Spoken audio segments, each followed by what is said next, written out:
Halo, apa kabar semuanya? Jumpa lagi dengan saya di Oke Design Channel. Oke, pada kesempatan kali ini kita akan kenalan dengan bagaimana sih cara menggunakan tipe data, menggunakan variabel ataupun konstanta di dalam salah satu bahasa pemrograman. Yang mana untuk bahasa pemrograman yang kita pakai adalah bahasa program Kotlin.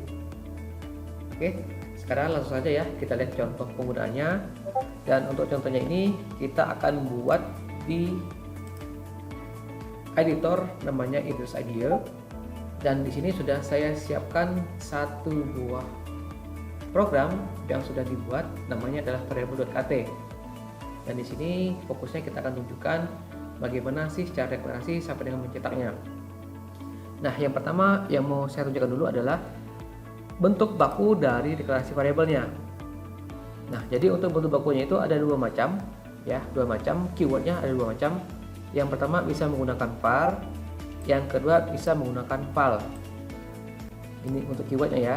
Nah, bedanya apa? Bedanya kalau file ini dipakai kalau untuk variable itu tipenya adalah mutable, artinya selama di dalam sintak program datanya bisa diubah atau mau diganti isi variabelnya, bisa menggunakan perintah var.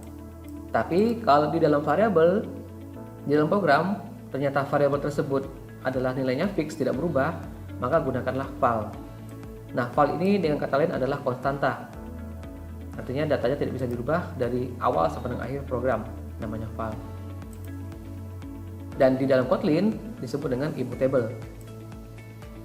Jadi kalau mutable ini datanya bisa dirubah, variabelnya bisa dirubah, sedangkan immutable datanya nggak bisa dirubah. Nah, kemudian bagaimana bentuk umumnya? Jadi bentuk umumnya seperti ini, cara membuat atau deklarasi sebuah variabel. Maka ada kata kuncinya, bisa var ataupun val, kemudian ikuti dengan nama variabelnya apa, kemudian dengan titik 2, setelah itu gunakan tipe data. Apa sih tipe data dari variabel tersebut, dari variabel ini? Dan kemudian kalau memang mau dikasih dengan nilai awal, caranya bisa seperti ini. Tambahkan dengan sama dengan dulu, baru dikasih berapa sih nilai awalnya, begitu. Untuk var ataupun val itu sama saja sih prosesnya. Nah, mengenai tipe data, apa saja tipe data yang ada di dalam program, ini sudah dicontohkan di sini ya, di dalam program ini. Ini sekaligus kita lihat contoh deklarasinya. Untuk tipe data itu ada yang tipenya long, tipenya int, tipenya short, tipenya byte, tipenya double, tipenya float, char ataupun boolean. Jadi ini biasanya adalah tipe-tipe data yang bisa digunakan di dalam program tergantung dengan kebutuhannya. Nah, misalnya apa? Tipe data ini kan fungsinya tergantung dengan data yang kita tampung. Ya, dia akan menentukan itu tipenya adalah apakah untuk bilangan bulat, apakah untuk dengan pecahan, ataupun untuk bilangan ataupun untuk data boolean, true atau false seperti ini. Ini sudah ditunjukkan. Dan di sini kita lihat contohnya sudah dibuat, ada 8 buah variabel yang mana masing-masing punya tipe data masing-masing sendiri ya, dari long sampai dengan boolean, dan ini sudah kita masukkan dengan isinya seperti ini. Dan contoh di sini untuk keywordnya kita gunakan val, karena memang pada saat kita running, pada saat dijalankan ini program tidak berubah apapun ya, intinya cuma satu isinya ya. Untuk variabelnya itu nggak berubah isinya. Kemudian satu lagi yang jadi ciri khasnya kalau di Kotlin ya, untuk tipe data yang bertipe numerik itu bisa kita gunakan underscore. Ini fungsinya adalah untuk mempermudah penulisannya di dalam program ya, biar tahu digitnya ada berapa. Nah, kemudian setelah kita deklarasikan, tentunya sudah bisa kita cetak. Dan caranya seperti ini cara mencetaknya. Keywordnya adalah println.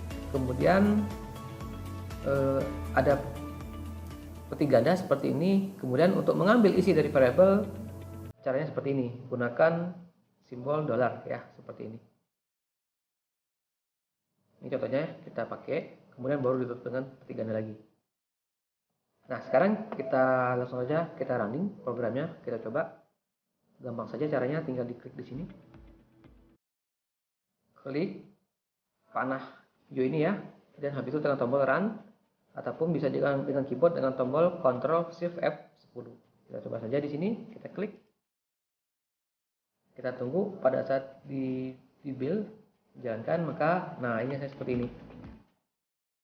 Program akan menampilkan isi dari variabel berdasarkan perintah println ini.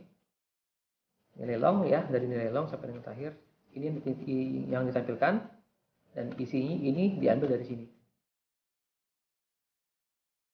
Nah, ini contoh menampilkannya. Dan tadi seperti yang di teori dikatakan bahwa file ini adalah untuk variabel yang nilainya nggak bisa dirubah. Nah, sekarang kita coba saja ya. Seandainya data ini variabel data 1 kita mau ubah isinya. Kita ubah isinya ya di sini. Kita coba ubah isinya, apakah bisa? Kita contohkan di sini data 1 sama dengan 10 misalnya. Nah, begitu kita bikin seperti ini, dia akan kasih tanda bahwa ini error nih, ini ada kesalahan. Cirinya apa? Di bawah variabel ini ada seperti garis merah bergelombang ya. Ini umumnya di semua bahasa program seperti ini. Setup editor, dia bilang di sini pesannya adalah file cannot be reassigned, artinya dia bilang tidak bisa dimasukkan, katanya ini tipenya file. Nah, dia kasih petunjuk, katanya apa? Change to var. Nah, kata dia bisa saja diisi dengan 10 asalkan, ini artinya asalkan jangan var, tapi ganti dengan var begitu. Ya. Kita coba ganti var, maka begitu tadi saya coba klik, maka ini berubah menjadi var. Ya. Ini salah satu keunggulan dari editornya. Maka ini sudah bisa kita jalankan, bisa di running. Kita coba jalankan ya. Sudah betul, tidak ada lagi yang merah seperti itu, lagi diproses, di-compile, di-build, dan maka untuk variabel data 1 yang awalnya ini isinya sudah berubah menjadi ini, kan sudah diganti, dan dia sudah bisa karena tipenya bukan lagi file tapi sudah var. Oke, demikian contoh dari penggunaan pembuatan tipe data, variabel ataupun konstanta, data immutable ataupun mutable di dalam Kotlin. Mudah-mudahan ada manfaat untuk kita semua. Terima kasih atas perhatiannya. Sampai jumpa lagi. Bye.